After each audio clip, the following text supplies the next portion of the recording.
Bismillahirrahmanirrahim. Assalamualaikum warahmatullahi wabarakatuh. Innal hamdalillah nahmanuhu wa nasta'inuhu wa Okey, ni di antara rujukan yang boleh kita lihat ataupun kita boleh membaca bagi menambahkan lagi berkaitan dengan sekularisasi ini.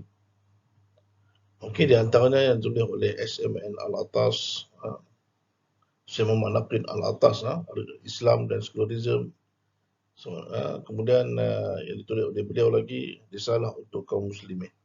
Kerana di antara rujukan luar ada the security dan sebagainya. Kemudiannya pula, kita boleh lihat latar belakangnya, sesuaikan Islam dengan dunia yang sentiasa berubah ni. Sebab apa? Dunia ini mengalami pelbagai perubahan. Lalu bila perubahan tersebut, adakah Islam ini masih lagi relevan untuk diamalkan, untuk dipraktikkan? Sama ada relevan tersebut sampai ke akhir zaman ataupun kita berhadapan dengan cabaran globalisasi ini, masih lagikah Islam ini dipraktikkan, diamalkan dalam kehidupan kita? Dulu saya kemudian latar belakangnya, tidakkah Islam juga perlu berubah seperti mana agama-agama lain? Kita lihat bahawa kalau lihat pada Kristian, dia ada juga Protestan, dia ada Katolik dan sebagainya. Adakah Islam perlu berubah macam tu? Kerana perubahan tersebut mungkin melihat kepada kesesuaian pada zaman. Dan sebenarnya Islam ini dia tidak boleh berubah. Islam dia tidak akan berubah. Dia akan kekal. Apa yang diturunkan ketika 1400 tahun yang dahulu sampailah ke hari ini. Macam tu jugalah Islam. Cumanya dari segi sudut fiqahnya mungkin ada perubahan. Tapi dari segi sudut akidah itu, ketuhanan kita tidak ada berbeza. Macam Kristian ada berbeza. Apa yang dibawa oleh Nabi Isa alaihi salam, Allah ini Isa. Dan Nabi Isa merupakan Nabi, pesuruh Allah Subhanahu Wa Taala, Rasul. Dia bukanlah satu anak Allah Taala yang seperti mana dijajah oleh kaum Kristian. Kerana perubahan tersebut disebabkan ketakasuban dan sebagainya, maka itu sebab berlaku. Namun kalau kita lihat daripada agama Yahudi sebagai contohnya, mereka mengatakan Lata al-Uzza itu merupakan anak Allah Ta'ala. Seperti ini menyalahi apa yang dibuat Nabi Musa alaihi salam. Tidak ada penyembahan melainkan kepada Allah Subhanahu Wa Ta'ala. Dan adakah hujah-hujah dan andaian sains mencabar dakwaan kebenaran berkaitan dengan Islam? Ini kita perlu lihat bahawa sains perlu direlatekan ataupun dipacu dengan Islam. Dia tidak boleh dengan sains semata-mata. Kalaulah kita buat sains dengan semata-mata, akhirnya manusia ini akan menyalahi kehidupan alam ni yang berlaku di satu negara, di China. Mereka telah buat tikus jantan ni mengandung. Tengok, kemajuan sains itu mampu untuk membuat tikus jantan itu mengandung. Dan mana mungkin satu hari nanti mungkin akan berubah daripada apa? Daripada tikus jantan ini, dia akan pergi kepada wanita, perempuan dan lelaki yang boleh mengandung. Okey? Kemudiannya pula, lelaki boleh mengandung. Itu yang kita takut. Apabila sains itu tidak dilihat dari sudut agama, maka ini akan merosakkan. Kemudiannya pula, takrifan sekularisme. Takrifan sekularisasi ini. Sekular mengatakan di sini dan kini, tempat dan masa, iaitu dunia dan kehidupan. Tidak ada alam yang lain. Kehidupan yang lain menolak masa lampau. Kecuali masa lampau yang mengesahkan persekularan masa kini. Ini yang dikatakan takrifan sekularisasi ini. Okey. Elemen sekularisasi ini, masa depan adalah sentiasa terbuka dan tidak, atau yang ini tertutup. Tidak tertutup. Sentiasa terbuka dan tidak tertutup. Sentiasa mempersoalkan asas-asas pemikiran. Sentiasa mempersoalkan asas-asas pemikiran dan mengubahnya berasaskan uji kaji, penemuan penemuan baru, penemuan fakta baru. Menolak perkara-perkara muktamad dan nasib terakhir. Dan kemudian menolak kepercayaan agama ni sebagai satu kepercayaan mitos, cerita purba. Pendidikannya ditolak. Ini merupakan elemen mereka. Mereka secara terbuka terima apa saja. Walaupun menyalahi beratur agama, sesat mempersoalkan asas-asas pemikiran, menolak perkara muktamad dan nasib yang terakhir. Mereka tidak boleh menerima satu benda yang akan ada satu perkara itu muktamad. Contoh, katakan Allah Subhanahu Wa Taala ni muktamad. Allah ni Esa tidak boleh dipersoalkan lagi. Golongan ni tak diterima. Mereka melihat bahawa agama ni bawa kepada kolot. Tidak ada perubahannya. Tetapi sebenarnya agama itulah memandu manusia untuk berjaya dunia dan juga akhirat. Kenapa? Karena dengan agama inilah yang akan menyebabkan manusia itu dia ada batas-batasnya. Okey? Kalau tidak, manusia akan melampaui batasnya. Seterusnya, elemen dalam ni, perubahan relatif ini bergantung elemen relatif ini bergantung, iaitu bergantung kepada perubahan relatif ini bergantung kepada lokasi, zaman dan generasi. Perubahan yang bebas daripada Tuhan atau takdir manusia itu sentiasa manusia itu sendiri ialah hasil perubahan evolusi kehidupan. Bindanya ialah otak, tiada kehidupan lain sesudah kematian. Ini elemen yang dibawa oleh elemen relatif ini. Perubahan yang bebas daripada Tuhan atau takdir. Ini kepercayaan mereka. Ini merupakan kepercayaan mereka. Mereka menafikan bahawa kehidupan selepas kematian ini sudah tidak ada kehidupan. Dengan melihat bahawa bagaimana manusia itu boleh dibangunkan semula sedangkan sudah mati ribuan tahun. Bagaimana manusia ini dibangunkan sedangkan sudah dimamahnya bumi ini, bercampurnya tanah dan juga tulang menulang, apatah lagi jasad dan sebagainya. Maka dalam keadaan ini, dan kepercayaan ini mengatakan bahawa mustahil bagi Allah Subhanahu Wa Taala, bagi mereka itulah, tapi tidak ada mustahil bagi Allah Subhanahu Wa Taala. Kenapa? Allah Subhanahu Wa Taala mempunyai qudrah, iradah. Allah Ta'ala boleh menyebut kun fayakun, maka jadilah. Maka perkara tersebut, apabila kita lihat, manusia ini akan dibangunkan satu benda yang tidak mustahil bagi Allah Ta'ala. Bagaimana kita ini, daripada tidak ada kepada ada. Allah Ta'ala boleh wujudkan kita ni daripada ada tidak kepada ada, apatah lagi yang sudah ada kemudian kepada tiada dan diadakan semula selepas kita dimatikan oleh Allah Subhanahu Wa Ta'ala. Ini merupakan satu perkara yang harus kita percayai dia. Dan ada pun orang yang mana mengamalkan sistem sekular ini, mereka menindakkan benda tersebut. Apabila menindakkan benda ini, apa yang berlaku? Adalah mereka bebas untuk melakukan apa saja. Wa imma sekalipun benda itu adalah menzalimi orang lain. Kenapa? Mereka meyakini bahawa mungkin mereka terlepas kehidupan di dunia ini, terlepas dari segi undang-undang dan sebagainya, dan mereka tidak akan dibalas semula.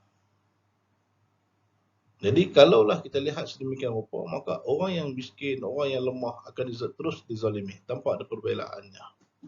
Namun kehebatan Allah Subhanahu Wa Taala, ada hari perhitungan, iaitu ada hari pembalasan, yaum maliki yaumiddin. Apa hari tersebut, maka Allah akan menghitung dan Allah menghukum dan menghakim seseorang dengan seadil-adilnya. Dan orang yang dizalimi akan dapat pembelaan, orang yang lemah akan dapat terbela. Baik, seterusnya, elemen pemandaran sekular ini, manusia mampu menyelesaikan masalahnya sendiri. melalui pemikiran dan kaedah sains tanpa panduan wahyu, menggunakan akal semata-mata.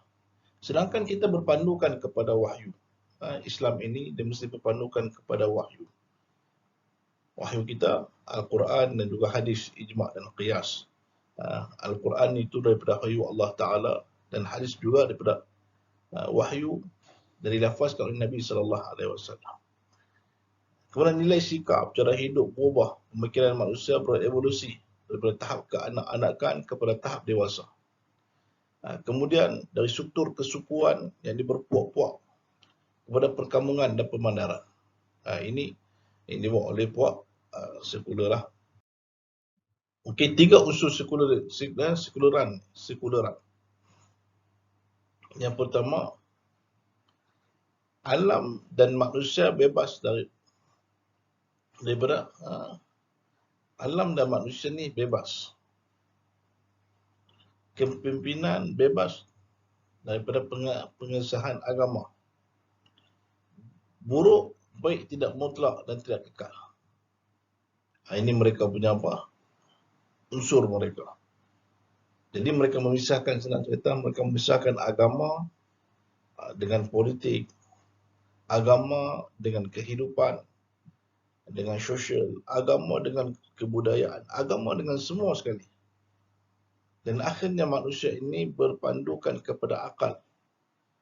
Akal mengatakan, okey, ini yang terbaik. Maka mereka akan buat. Sehingga menghancurkan alam ini memakan rasa apa? Okey, tak masalah. Demi apa? Demi keselesaan mereka, demi kesenangan mereka, demi menganggap keuntungan mereka. Merosakkan bukit bukau, menambak laut dan sebagainya. Kenapa? Anggapan mereka akan mengatakan, okey, ini merupakan kemajuan. Ini kemodenan, ini pemandaran, ini merupakan satu bandar yang untuk kita nak majukan manusia. Hakikatnya, dia telah merosakkan alam dan akhirnya alam ini musnah. Dan sekali-sekali dengan kita pun musnah. Apatah lagi dengan pandemik COVID ini. Mungkin dia satu konspirasi, satu kita kata buatan manusia, satu yang senjata biologi untuk apa? Untuk nak menghancurkan kehidupan manusia demi menganggap keuntungan yang kecil. Mungkin mereka boleh menjual di antaranya merupakan vaksin. Mungkin mereka boleh jual alat perubatan dan sebagainya. Boleh menghancurkan negara yang lemah, yang tidak ada kewangan yang kukuh. Boleh merosakkan kehidupan manusia. Itu mereka tidak fikir. Mereka fikir yang mana boleh mendatangkan keuntungan. Macam itu juga dengan ketenteraan, dengan persenjataan dan sebagainya. Mereka tidak buat senjata untuk pertahankan bahkan satu perniagaan. Mereka wujudkan konflik, wujudkan peperangan dan akhirnya orang memerlukan kepada senjata. Dan akhirnya senjata itu digunakan dan mereka akan mendapat keuntungan. Apabila senjata itu dibeli dan ditakut-takutkan, seperti mana kita kata apa? Mereka wujudkan Israel di tengah-tengah negara Arab, maka Arab terpaksa bergantung dengan Amerika. Demi apa? Untuk menjaga keselamatan dan sedangkan Amerika juga memayungi Israel. Ini satu, ini diwujudkan. Ini diwujudkan. Macam itu juga di Asia Tenggara. Mereka menggunakan, kita kata, apa negara yang boleh mereka kompromi dan akhirnya melakukan negara sekeliling dan kita terpaksa bergantung persenjataan kepada negara yang kuasa besar dan akhirnya mereka ini bersekutu dan kita sendiri mendapat kerugian yang cukup besar.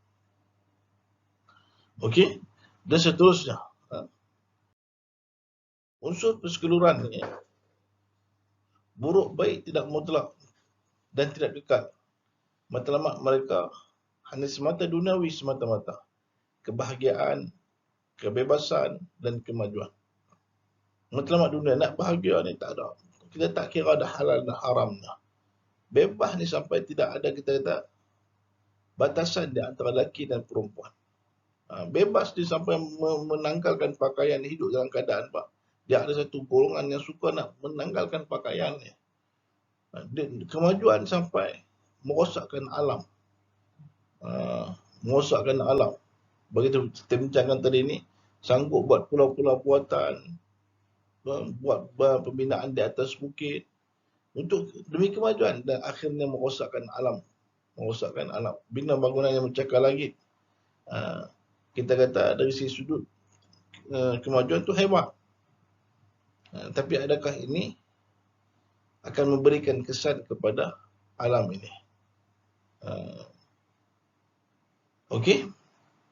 Dan seterusnya, kenapa Barat menekankan perubahan nilai dan pegangan kehidupan? Kenapa? Tiada Tuhan yang hak, yang diterimanya sebagai punca pandangan hidup. Tiada satu kitab suci yang sah sebagai dasar panduan hidup. Tiada satu insan yang kamil sebagai suri teladan hidup. Tiap seorang cari sendiri identiti, makna dan di sisi kehidupannya. Dia bagi dia tak bertuhan. Barat ni menekankan perubahan nilai. Kenapa? Dia tak nak bertuhan. Bila bertuhan ni, dia rasa diri seperti dia kongkong. Yalah, Allah tidak melarang benda maksiat ni, melarang arak, melarang zina. Bagi dia benda tu seronok. Bagi dia benda tu seronok. Maka dia kata tak bertuhan tu lebih terbaik. Ni puak Kristian ni, puak sekularian ni, puak sekular ni. Dia mereka tidak ada panduan Al-Quran, tidak ada panduan kitab, tidak ada panduan yang diturunkan oleh Allah Subhanahu Wa Taala untuk berikan petunjuk, berikan guide kepada manusia ni. Tak ada. Kalau ada, dia akan menyekat kehidupan. Oh, dia kata, dia dibaca kitab Bible, mereka buat satu survey sosial ni, kalangan orang muda di barat, di Eropah. Dibacanya satu kitab yang menyuruh manusia ini menutup auratnya, berpakaian sopan dan sebagainya. Dia kata, ini kitab apa ni? Mereka pun tak tahu, sedangkan itu kitab mereka, kitab Bible mereka. Dia cuba nak asingkan Al-Quran, nak asingkan kitab-kitab bagi setiap penganut ni, supaya apa? Hidup bertunjangkan kepada akal dan hawa nafsu. Maka tidak ada satu manusia yang sempurna yang boleh kita jadikan sebagai role model kita. Nak jadikan kita ni qudwatul hasanah ni tak ada. Kenapa? Bagi mereka, apa yang dibawa oleh mereka itulah yang terbaik. Itu sebab dia jadikan penyanyi-penyanyi, artis-artis sebagai contoh. Dan kita akan meniru mereka. Apa yang artis buat, kita pun nak buat. Sedangkan kita nak tengok apa yang Nabi buat, kita nak buat. Sebab Nabi sudah berjaya, para sahabat sudah berjaya, mereka diridai oleh Allah Subhanahu Wa Taala. Tapi kita tak mau, kita nak jadikan orang yang mana yang tak ada halal tuju ni, yang tak ada langsung sopan ni, yang pakaian mereka Allah. Kalau kita tengok pun tak sedap mata memandang, terkinja-kinja dan sebagainya. Hak tu nak jadi sebagai apa? Role model. Ini yang cuba dibawa, menjadikan artis sebagai ikutan kita. Hati-hati wahai anak muda, para talabul ilmi, para penuntut ilmu, anak muda yang Ustaz kasihan ni, kamu berhati-hati dengan dunia yang ada hari ini. Okey, semua orang hari ini bila nak tanya nak jadi apa? Nak jadi seperti mana artis Korea. Dia tak mahu jadi seperti Nabi lah, nak jadi seperti mana artis Korea. Sebab awak nampak cantik, comel apa semua, nak jadi macam tu. Kita pun tak ikut. Sedangkan kita nak jadi role model kita adalah Nabi Muhammad sallallahu alaihi wasallam. Okey. Panduan Islam yang tidak berubah. Nama agama, rukun Islam, rukun iman ni apa semua ni. Islam dia tidak ada perubahan dia. Al-Islamu yu'la wala yu'la alai, satu agama yang cukup tinggi. Dia tidak ada perubahan dia sampailah ke hari kiamat. Kitab kita pun kitab yang satu, rukun iman, rukun Islam kita yang tu lah. Tidak ada tambah, tokok tambah lagi. Jadi anak murid ni Ustaz kasihi sekalian, maka kamu kena ingat. Agama, dia tidak boleh kita tokok tambah dia. Kita menambah-nambahkan dalam agama ni. Ataupun kita nak buang dia supaya kita nampak kita apa? Nak duduk dalam keadaan yang senang. Bila kita tidak ada agama ni, kita rasa, oh mudah aku duduk ni. Tapi bila ada agama ni, oh nampak susah sangat. Sebab nak buat yang tu tak boleh, nak buat yang ni pun tak boleh. Kenapa? Agama melarang dia. Nak kena kita pakai tudung, aku nak bebas, nak pakai rambut, nak buh rambut color macam dengan pelangi ke. Islam melarang dia, kenapa benda tersebut menghalang kenanya air. Nanti kamu nak bersuci tak boleh. Islam menyuruh kita ni menutup aurat kerana mengelak daripada berlakunya penzinaan dan sebagainya. Nampak kata agama ni susah dalam kehidupan. Hakikat ni nak selamatkan kita ni, nak selamatkan dunia. Apatah lagi akhirat kelak. Islam suruh kita solat, Islam suruh kita bersedekah, Islam suruh buat benda yang baik ni. Kenapa? Kita akan ada balasannya kehidupan di akhirat. yang lebih mulia dan kehidupan yang lebih terjamin dan lebih tenteram dan sejahtera. Itu Islam nak selamat. Maka agama Islam tetap seperti al-yawma akmaltu lakum dinakum wa atmamtu alaikum ni'mati wa raditu lakum al-islam madinah. Islam itulah agama kita. Bunya Islamu ala khamsin syahadata an la ilaha illallah wa iqamis salat wa ita'iz zakat wa hajj wa shaum Ramadan. Inilah yang dikatakan Islam ini mengucap 2 kalimah syahadah, solat, puasa, zakat dan menunaikan haji. Kemudian yang pula kita kata rukun iman yang al-imanu billah wa malaikatihi wa bi kutubihi wa bi rusulihi wa bil yaumil akhir wa qadar wa qadar. Dan kemudian kita kata rukun iman ini beriman kepada al-imanu billah wa bil malaikah, beriman pada malaikat, wa bi kutubihi, dan juga kepada kitab-kitab yang diturunkan oleh Allah Subhanahu wa taala, kitab Zabur, Injil, Taurat dan juga Al-Quran.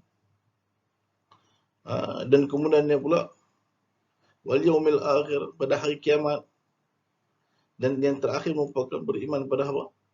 Pada qada dan qadar. Ini rukun imannya. Okey? Sumber agama Al-Quran, sunnah, ijma' dan qiyas. Okey?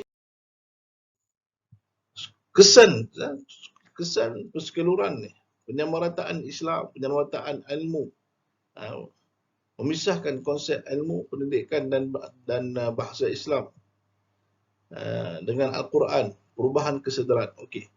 Kesan daripada sekular ini nak menyamaratakan agama, ilmu ni. Dia kata ilmu fardu kifayah, fardu ain sama aja. Kalau hantar anak hang sekolah agama pun, sekolah petang pun dengan sekolah biasa, sekolah pagi ni pun tak beza, dia sama je. Sebab sekolah petang ni dia fokus kepada fardu ain. Sekolah pagi ni lebih pada akademik. Dia kata sama je akademik ni. Kalau nak ada akademik, tak ada agama pun tak apa, boleh berjaya juga. Dia kira macam tu. Dia nak tengok hakikatnya fardu ain, fardu kifayah itu ilmu fardu ain dan ilmu fardu kifayah satu benda yang berbeza. Itu sebab disebut talabul ilmi fardhatun ala kulli muslim, itu adalah ilmu yang menuntut kita kepada apa? Mengenal Allah Taala, itu yang fardu.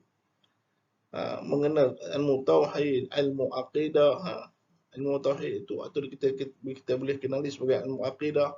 Kemudian ilmu fiqh, ilmu akhlak, itu ilmu yang dituntut, itu merupakan satu kefarduan. Dan ada pun dikatakan ilmu yang berkaitan dengan matematik, ilmu berkaitan dengan bahasa Melayu, ilmu berkaitan bahasa Inggeris, semua itu ilmu fardu kifayah. Ilmu fardu kifayah. Dan kita juga dituntut untuk belajar, tetapi tak dituntut, taklah menjadi satu kewajipan yang teramat-amat sangat seperti mana ilmu fardu ain yang mana setiap orang akan belajarnya. Penyamarataan Islam dengan agama-agama yang lain ini menunjukkan bahawa apa? Berkata Allah sama je, kita kata Kristian sama dengan Islam, Buddha pun sama, dan akhirnya panggil suruh berdoa ni satu agama, tak boleh. Sebab Islam ni satu agama yang lain, yang tahap dia tak sama dengan mereka ni, yang membutuhkan Allah Subhanahu wa taala. Okey, memisahkan konsep ilmu pendidikan bahasa Islam dengan Al-Quran, memisahkan. Sehingga kita hari tak mampu nak mengenali Al-Quran dengan sempurna. Kenapa? Dipisahkan kita dengan bahasanya. Okey, iaitu bahasa Arab lah. Kalau kita kata kita ni bahasa Jawi pun dah dilenyapkan dan akhirnya orang tak mengenali huruf-huruf Jawi itu, secara tidak langsung juga tidak mengenali huruf yang terdapat dalam Al-Quran. Kemudian penyamarataan ilmu fardu ain.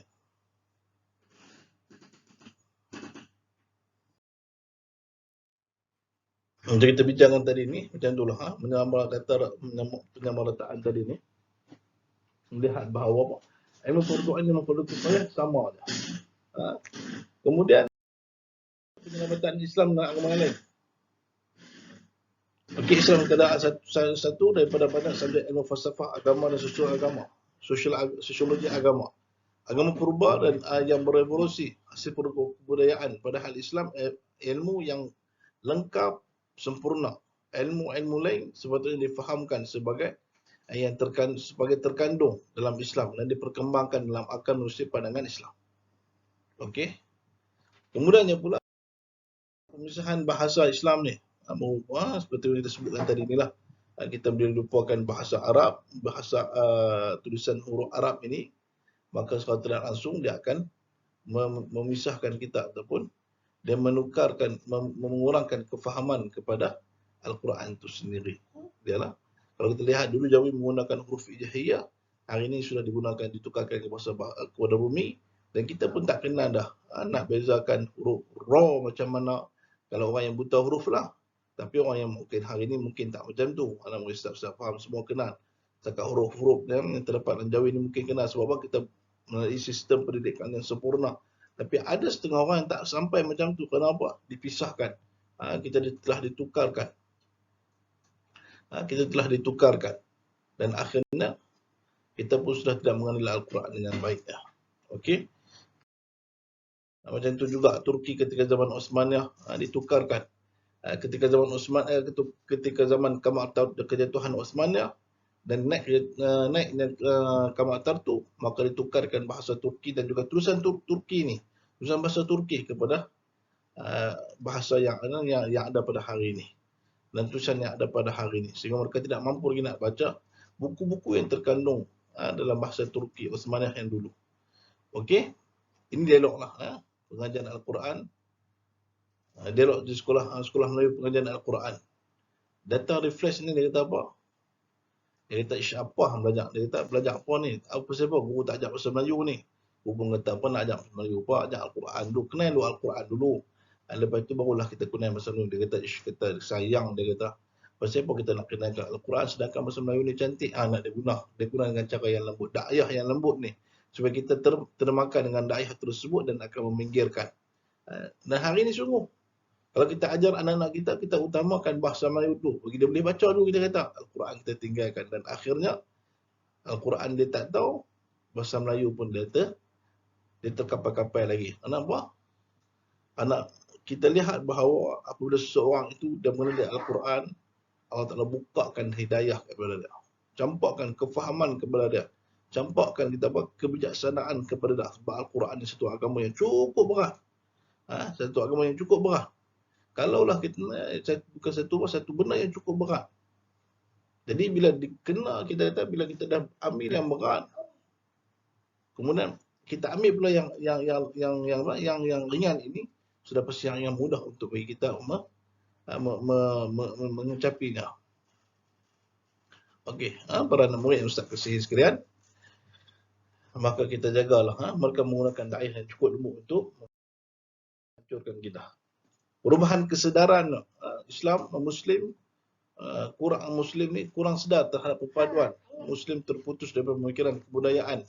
Kemudian tamadun Muslim zaman lampau hampir 1000 tahun yang lalu. Sistem pendidikan menyeluruh tiada sepadu, taksub perkauman dan penerimaan mazhab. Kemudian menggalakkan nilai adat resam,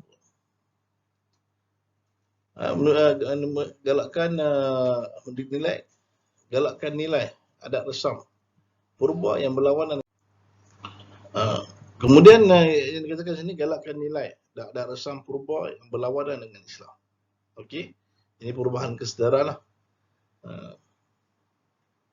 Muslim kurang sedar terhadap perpaduan, sudah tidak ada perpaduan di kalangan umat Islam. Walaupun kita tahu apa berlaku di Palestin yang baru ni, sedangkan di keliling mereka itu merupakan orang Arab, bangsa mereka sendiri. Tetapi disebabkan betah bangsa dan agama, tapi tidak ada perpaduan, menyebabkan apa?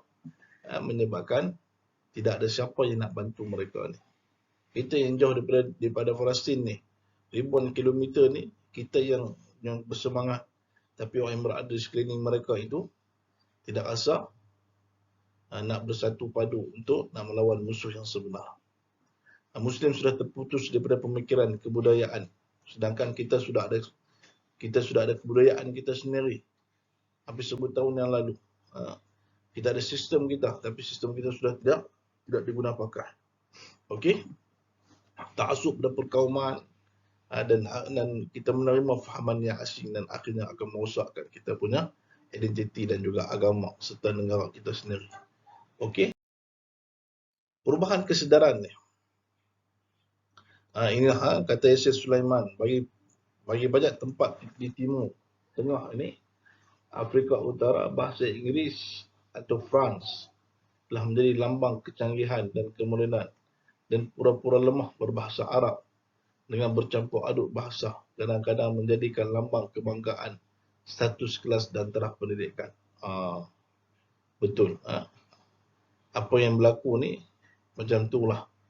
Kalau kita lihat, kalau contoh di sebelah Morocco, Maghribi, bahasa mereka Allah campur habis sampai kita nak dengar pun tak faham, kerana mereka terkesan dengan bahasa yang dibawa oleh daripada penjajah. Macam tu juga di Algeria dan sebagainya. Macam tu juga kita lihat negara-negara yang mana mencampur adukkan bahasa Inggeris dan juga France dalam bahasa Arab, menjadikan bahasa pasar mereka lebih hebat daripada bahasa Fushah, iaitu yang kita kata rujukannya kepada Al-Quran. Jika ditanya mereka adakah mereka mampu untuk memahami Al-Quran, secara 100% mereka kata aku tidak mampu. Kenapa? Bahasa pasar, bahasa percakapan mereka cukup berbeza sama sekali. Kalau kita ni boleh gagah lagi lah kalau kita duduk di belah kita kata bahasa kita ni, walaupun dialek sekali macam mana sekalipun, kita ada dialek kita sekalipun, tapi kalau kita suruh bercakap bahasa baku, kita mampu bercakap dalam bahasa baku yang sempurna. Okey?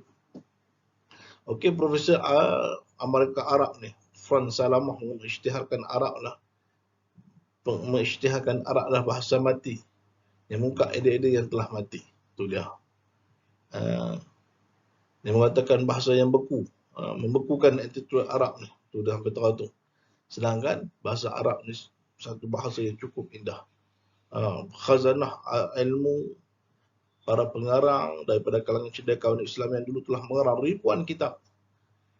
Tapi disebabkan mereka melemahkan bahasa Arab itu sendiri, kita tidak mampu untuk menggali dan mengkaji khazanah yang ditulis oleh ulama-ulama kita yang terdahulu. Okey. Akhir sekali agama perlu terus memastikan keseimbangan dalam kehidupan manusia.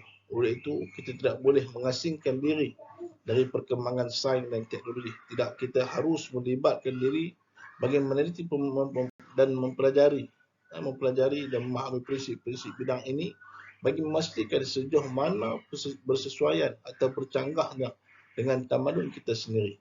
Bagi membuat saringan yang betul tentang penerimaannya ke dalam cara hidup kita, memisahkan sains, manusia dan keagamaan akan menyekat perbincangan yang membawa faedah bersama antara yang satu dengan yang lainnya.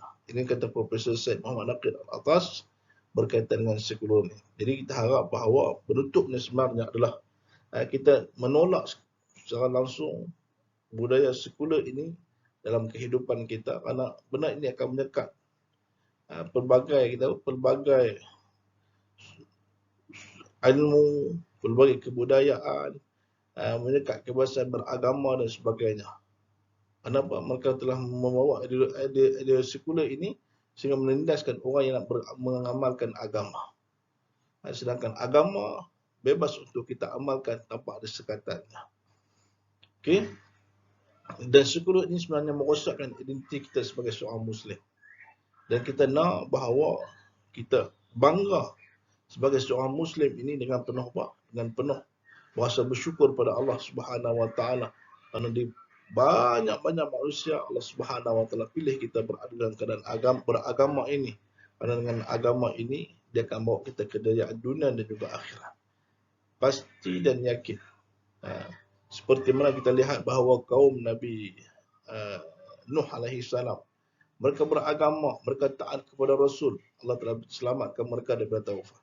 Allah selamatkan mereka daripada apa? Daripada banjir yang besar.